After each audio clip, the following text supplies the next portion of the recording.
Yes, thanks, Mike.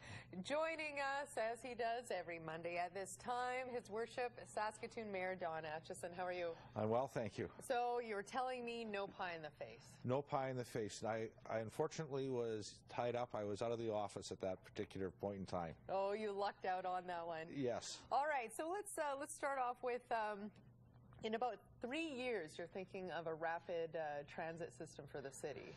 Well, what would this look like? It'll have dedicated lanes where the buses will be able to travel down much quicker than what they are right now. They'll be able to change the lights on the at street corners.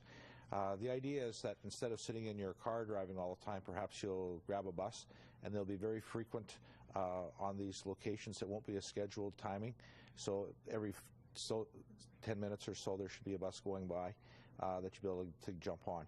And the idea is just to try to encourage people to get out of the car and onto the bus. And the cost to this? Well, those numbers will still be worked out. But again, right now, we just don't have enough people traveling on the buses.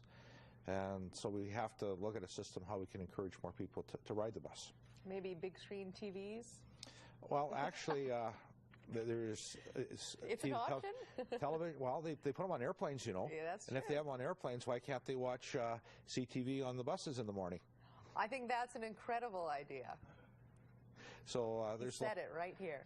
Well, there's lots of different ways of looking at it with different options available for people, and we just want to make it as convenient as possible for people to be able to ride buses. Now, I know that this is something for way in the future, a light rail system. It is. It's out of quite a ways yet. You need to be at least 500,000 people before you really start getting serious, but we have to start dealing with where the actual track and that would be for these light rail transits. You can't wait till you get to 500,000 people and then start saying, well, I think we should start thinking about it now, because a lot of those corridors and that may be used already, and it becomes quite expensive in purchasing them. So we're about 500,000 away before you really get serious, about 750,000 before it starts to make it practical. All right, new bridges. There's been a lot of bridge talk. Let's start with the North Bridge.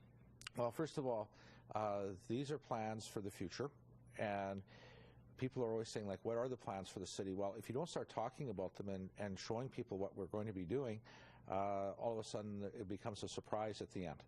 So consequently, there's a perimeter bridge that we believe is a provincial federal bridge that will take you over to Prince George, then to Prince Rupert for traffic, and then a commuter bridge. We're going to have about 100,000 people living in the northeast end of the city before long, and quite frankly, Circle Drive North Bridge just can't handle all that traffic on it any longer. So we need to be dealing with that too. So it all boils down to financing in the end, who's going to pay for it, and how quickly can we get started.